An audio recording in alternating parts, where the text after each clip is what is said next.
E aí, pessoas, tudo bem? Aqui é o Eli com vocês mais uma vez.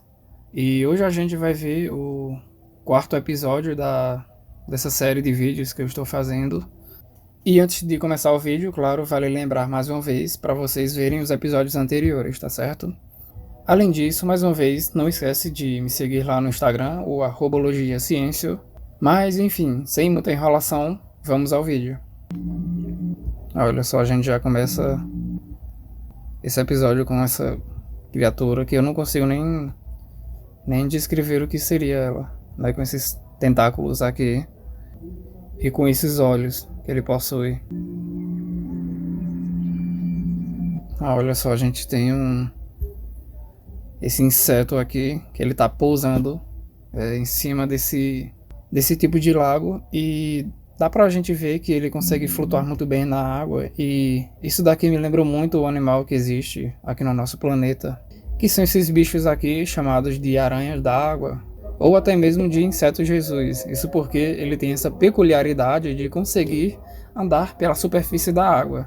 E o mais interessante é que existe até uma questão da física da água que permite com que esse animal ele consiga flutuar na superfície da água, assim como essa espécie de folha que a gente vê aqui na imagem. Isso vai se dar por uma coisa que a gente chama de tensão superficial da água, e isso é dado justamente pelas conexões que existem entre as moléculas de água, que é o H2O. Então, em um corpo d'água como esse, você tem várias moléculas de água que são conectadas entre si pelo que a gente chama de ligações de hidrogênio ou pontes de hidrogênio, que são essas conexões entre as moléculas de água que vão permitir com que a água ela tenha uma espécie de flexibilidade, em que se um objeto que é jogado na água, caso ele seja muito pesado e ele romper essa ligação, ele afunda. Mas quando a gente tem uma folha, como é o caso aqui, ou desse animal, ele não rompe essa tensão superficial da água, porque existe uma grande área de superfície, tanto no caso da folha aqui, como do animal, onde ele tem essas suas patas bem espalhadas.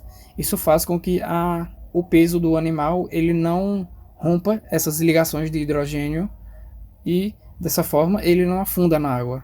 Então é bem interessante porque esse animal ele se aproveita desse fenômeno da física, né? Que ele faz justamente isso que a gente está vendo aqui nessa imagem, onde você tem várias moléculas de água conectadas uma com a outra por meio dessas ligações de hidrogênio que permitem com que a água ela funcione como se fosse essa malha, onde o animal ele consegue ficar por cima dessa malha, digamos assim. Bom, e esse é um inseto bem interessante da gente estar citando aqui, porque ele tem umas características bem legais, como por exemplo, esse segundo par de pernas dele, ele é modificado para ficar remando na superfície da água, e é assim como ele vai se locomover, enquanto as outras patas elas servem de apoio. Só que essa flutuação ela também é proporcionada, isso porque as patas desse animal elas são bem peludas, elas são cheias de várias cerdas. E isso é bem interessante porque esses pelinhos eles recebem até mesmo um nome também, que são chamados de microtríqueos, porque são uns pelinhos bem minúsculos, que fazem parte das pernas desse animal. E esses pelinhos basicamente eles vão servir de isolante porque o animal como um todo ele vai possuir uma cutícula que traz ao corpo dele uma propriedade de ser impermeável, né, de ser hidrofóbico. Então isso é bem interessante porque quando ele está na superfície da água, isso faz basicamente com que se forme uma bolsa de ar nessa região, e assim ele vai ser mais uma outra forma de ele garantir com que o corpo do animal ele não afunde na água. Só que uma outra coisa bem interessante da biologia desse animal é que a forma dele caçar outros animais é bem interessante porque ele depende basicamente de insetos que se afogam na água.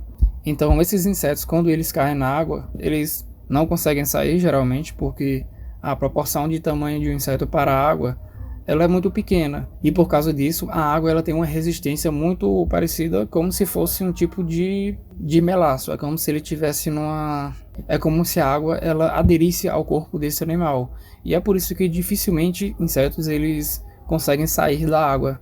E aí, se aproveitando disso, quando o animal ele está lá se debatendo lá na água, as suas ondas elas são captadas por esse animal, e assim ele vai até o animal e ele realiza a sua predação, como a gente vê nesse GIF aqui.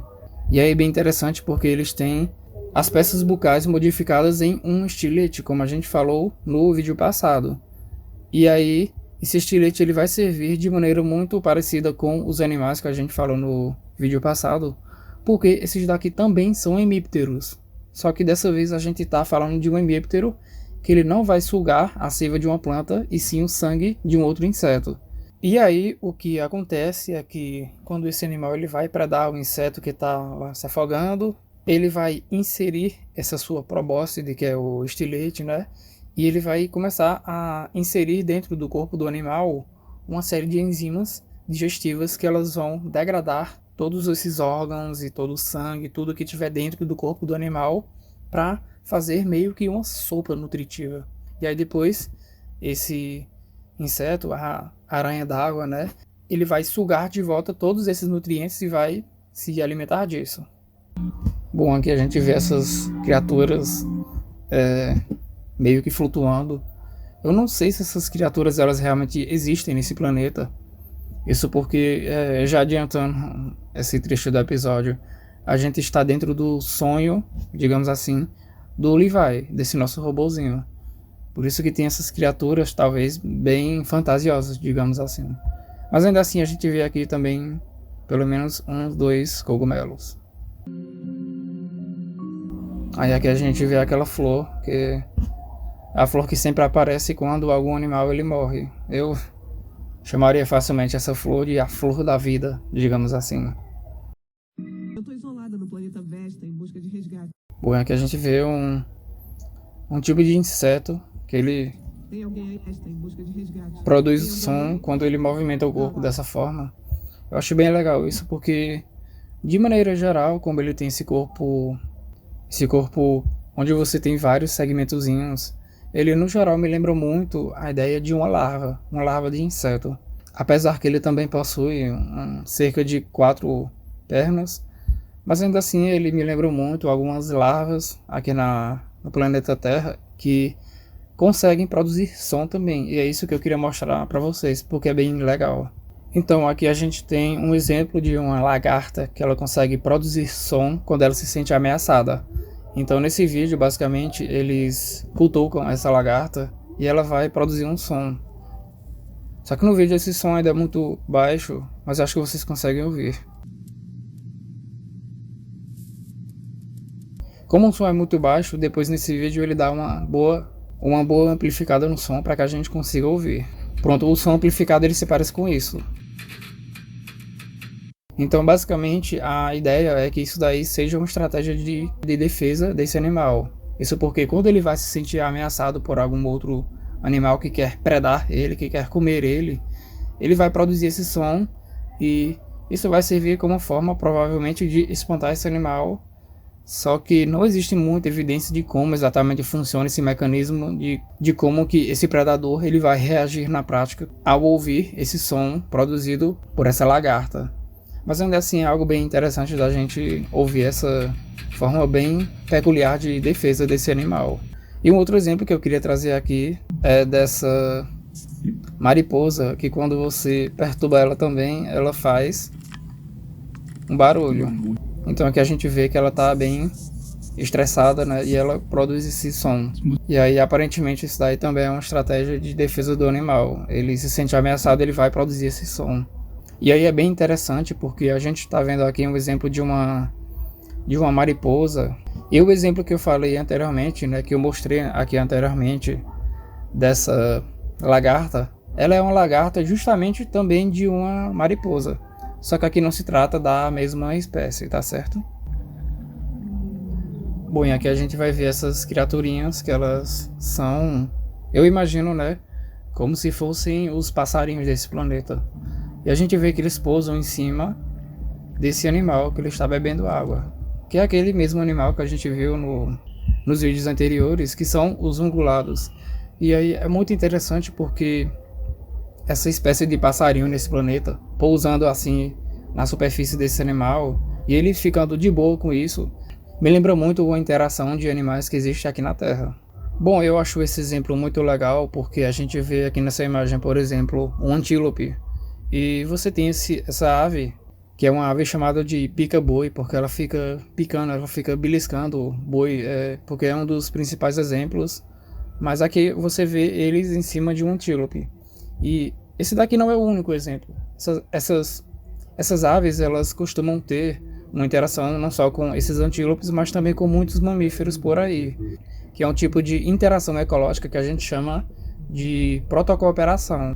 E nesse tipo de interação, o que você tem caracteristicamente é que você tem um animal ajudando o outro, em que essas duas espécies que ela tem interação uma com a outra, geralmente essa não é uma interação obrigatória. Então, cada espécie ela pode viver separadamente sem depender uma da outra. Só que as duas em conjunto elas têm uma relação bem benéfica para ambos os lados. E aqui no caso o que você tem geralmente é que essas aves elas vão se alimentar de parasitas que podem estar na pele desse animal. Isso daí vai ser bom porque vai ser uma fonte alternativa de alimento para essas aves. Só que para o animal, né, no caso aqui esse antílope, isso vai ser vantajoso para ele porque isso vai ser uma forma de ele evitar doenças, porque ele tendo uma ave bicando o seu corpo, procurando por parasitas, isso vai fazer com que esse animal ele não tenha insetos pelo corpo dele, ou até mesmo carrapatos. Isso daí vai ser muito, muito vantajoso para ele. Só que a gente tem outros exemplos também. Aqui, por exemplo, vocês veem como esse animal ele também tem uma relação bem benéfica com o hipopótamo, tanto que o hipopótamo ele nem ataca ele. Você vê aqui que mesmo perto da água, quando o hipopótamo ele está lá. E como essa é uma interação benéfica para o hipopótamo também, ele não faz nada, ele não espanta o bicho, ele deixa ele lá catando os parasitas no corpo desse animal. E aqui você tem outro exemplo também, que é o exemplo do gnu. É um tipo de animal onde você pode ter insetos na região da pele dele. E aí esses pássaros eles vão estar bicando os parasitas. E um outro exemplo, que é o principal exemplo, são aqui nesse GIF não vai mostrar o corpo, mas esse daqui é um rinoceronte. E ele está bicando também os parasitas presentes na pele dele, até mesmo na orelha do animal. E ele fica lá, como falei, ele fica bem de boa com isso porque é algo vantajoso para que ele não tenha parasitas pelo seu corpo. E aqui a gente vê esse animal que ele tem um jeitão assim de um tipo de, talvez um hipopótamo ou um animal tipo a morsa, que é aquele animal com uns dentões bem gigantes. E aí outra característica que a gente vê nesse animal é que ele possui esse nariz dele, ele é um pouco mais voltado para cima e não tanto para frente. Isso é bem interessante porque isso é algo muito característico de hipopótamos, como sendo animais que ficam submersos ali na água. Então, só para comparar com os hipopótamos, a gente tem aqui essa imagem de um hipopótamo. E aqui você vê que tanto essa região dos olhos como essa região de onde ele respira, que são as narinas, elas ficam mais para cima. Isso porque esse animal, quando ele pretende caçar um outro animal, ele fica na espreita com a maior parte do seu corpo submerso na água. Só que não totalmente, porque ele precisa ficar de olho na sua presa e também ele precisa respirar. Então, com o tempo, as narinas do animal, elas vão, através da evolução, elas vão indo para essa região mais de cima da cabeça. Isso porque somente essa região de cima é que vai ficar para fora, né? Para que o animal ele consiga perceber o ambiente ao seu redor, enquanto que o resto do corpo ele vai ficar submerso. Então é algo que a gente vê, muito provavelmente é o caso também desse animal, porque ele tem as suas narinas um pouco mais voltadas para cima. E além disso, a gente vê também que a presa desse animal, elas são bem grandes, e até mesmo a presa de um hipopótamo, ela costuma ser bem grande e bem avantajada, como é o caso desse animal, como a gente vê nesse frame. Então aqui só para comparação mesmo, a gente vê como é o dente de um hipopótamo, a gente vê aqui um crânio dele, e a gente vê aqui os dentes desse animal. Então eu imagino que seja um animal meio inspirado talvez em um hipopótamo.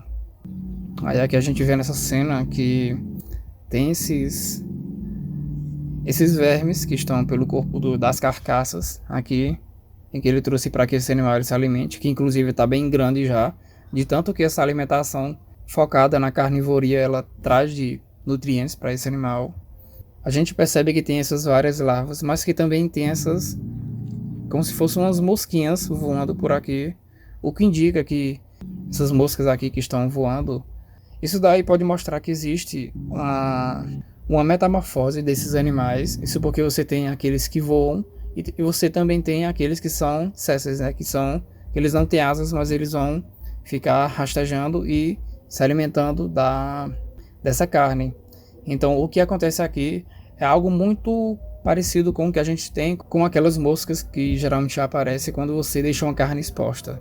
Essas moscas vão ficar voando, que nessas aqui elas ficam voando, depois elas colocam os ovos na carne e a partir da eclosão desses ovos você tem a ação dessas larvas aqui, como a gente vê. Então é uma coisa bem interessante, porque nesse caso esses animaizinhos eles vão ter a metamorfose, eles vão ter essa fase juvenil que vai se alimentar da carne desse animal em decomposição, e aí na fase adulta ele vai conseguir voar.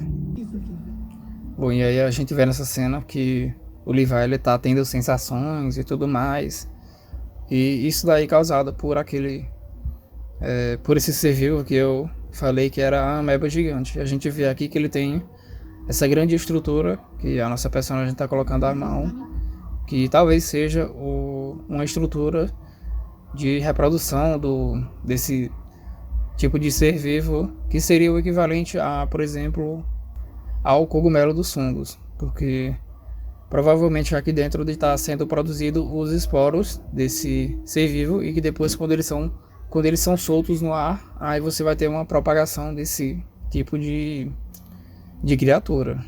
Então seria algo bem parecido com o que a gente vê nessa imagem. A gente vê um cogumelo que quando cai a gota d'água, aqui no caso a gente está vendo uma gota d'água, mas poderia ser uma outra coisa no ambiente que vai estimular essa saída dos esporos, que como são microscópicos, aqui no caso desses cogumelos, na escala micro a gente veria vários esporozinhos sendo espalhados. E aí como esse daqui é o corpo frutífero que a gente chama desse fungo, e é através disso que ele vai se espalhar pelo ambiente, provavelmente esse ser vivo do planeta ele vai funcionar de uma maneira bem parecida com essa. Bom, e nessa cena a gente vai ver que essas bolinhas que estão assim no fundo desse bioma onde a nossa personagem está, porque você vê que é um local bem diferenciado, tem essas bolinhas flutuando. E aí a gente vai ver que essas bolinhas elas têm uma coisa bem interessante. A gente percebe que a nossa personagem começa a ter o seu movimento reduzido, ela começa a paralisar, de maneira semelhante a esse animal que a gente vê na cena. E aí a gente descobre que quem estava produzindo essas bolinhas como uma espécie de armadilha era esse animal. E aqui nesse frame a gente percebe que esse animal ele é muito provavelmente mais um exemplo de inseto nesse planeta, porque ele possui 6 pernas no total e ele é bem grande. Só que o mais interessante é que essas bolinhas meio peludas ou felpudas que ele libera, elas parecem ter um efeito que é justamente de paralisia da sua presa, e talvez isso tenha relação com a toxina que ela deve promover esse tipo de efeito, de maneira bem semelhante a algumas aranhas, eu diria, porque as aranhas, elas, quando aprisionam a sua presa, elas injetam um veneno paralisante para que depois elas suguem os seus órgãos internos, seu sangue do inseto que ela capturou.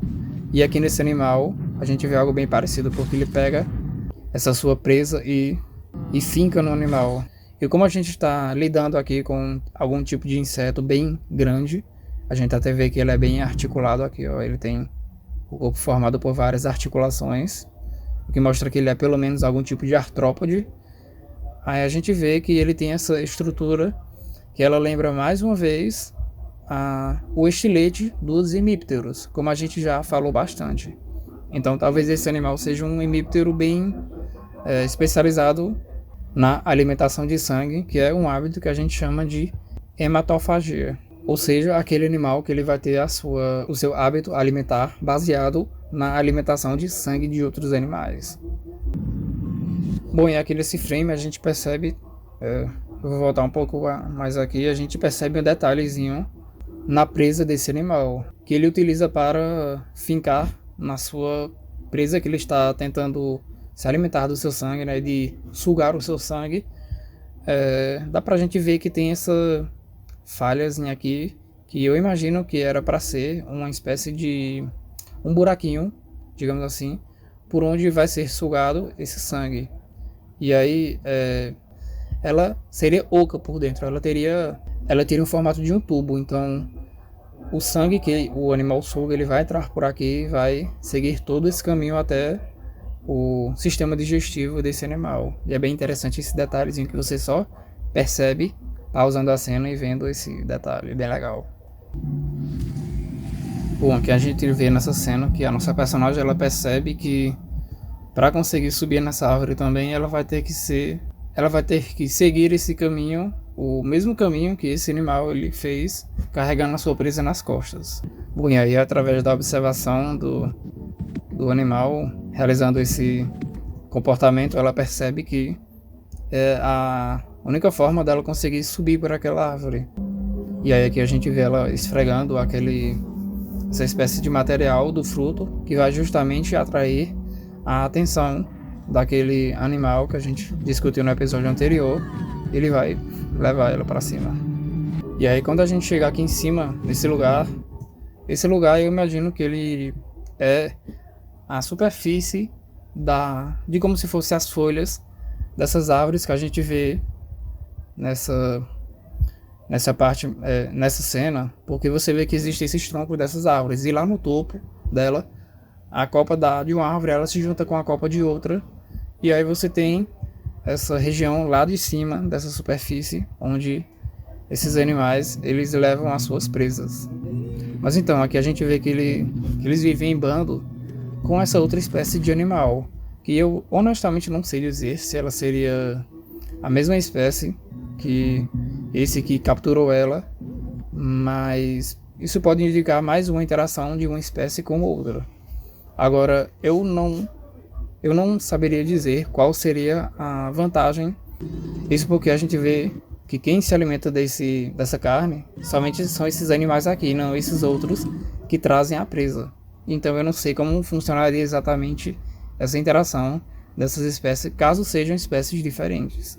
Mas aí vamos falar sobre essa característica bem legal desse animal, que é de ter essas estruturas, que é como se fossem as orelhas dele, e eles abrem como se fosse um leque, e essas estruturas elas vão agir como se estivessem esquentando esse animal, e isso vai cozinhar o animal vivo. Então você vê que ele queima toda a sua pele e ele se alimenta dessa parte cozinhada. E aí eu antes imaginava que esses animais eles faziam isso concentrando a luz do sol. Só que eu imagino também que eles possam fazer isso pela produção de energia, né? Se um animal ele tentasse fazer isso, ele não conseguiria, mas como você tem vários pontos de luz esquentando esse animal, aí você tem o animal ele cozinhando. Então, talvez funcione mais ou menos assim. E aí, caso eu esteja certo na minha primeira hipótese, né, de que seja o caso de um tipo de forno solar que eles fazem, a gente tem aqui um bom exemplo disso na prática. Isso porque você pode construir esse aparato para que você tenha uma reflexão da luz do sol e ela vai ser concentrada nessa parte de dentro desse forno solar. Então, na primeira vez que eu vi a série, eu imaginei que funcionava mais ou menos dessa forma, né, deles concentrando a luz do sol nessa região do animal para que isso cozinhasse o animal. Bom, aqui a gente vê essas criaturas, elas voando, e elas lembram bastante, assim, uma larva, de maneira geral. Então, quando a gente procura aqui, na internet mesmo, a gente procura larvas de insetos, a gente vê que é, de maneira geral, bem semelhante ao que a gente tem na série aqui, né? Um corpo bem simplificado e com esses vários segmentos, ou até mesmo a larva da dengue, né? Que é o Aedes aegypti. Então, se a gente procurar aqui, aí vocês reparam que ele parece bastante com o animal que a gente vê na série, porque ele tem esse corpo, da forma como eu falei. Só que aqui no caso, esse animal ele vai conseguir realizar o voo. Isso talvez seja uma forma dele se dispersar pelo ambiente. E aí seria basicamente a fase juvenil de um outro animal que ele vai se metamorfosear no futuro. E até lá ele vai voar e vai se dispersar pelo ambiente até que ele vai se transformar em um adulto. Caso isso daqui seja uma larva, claro. E aqui a gente chegou no novo ambiente. Aqui a gente vê essas árvores. O que pelo menos aqui parece ser uma árvore, né?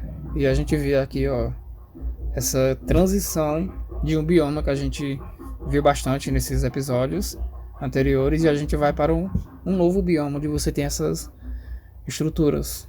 E aí a gente vai ter mais informações de como que funciona esse bioma e de qual a importância dessas estruturas aqui luminosas. A gente vai ver isso no próximo episódio. Bom, e já que o episódio termina com essa bela vista da nave Demetrius, eu vou terminar também esse vídeo por aqui. Então, para você que viu até o final, eu gostaria muito de agradecer a sua atenção. Não esquece de curtir, comentar e se inscrever nesse canal. E também não esquece de ver os episódios anteriores, tá certo? Vou ficando por aqui, a gente se vê numa próxima e até mais.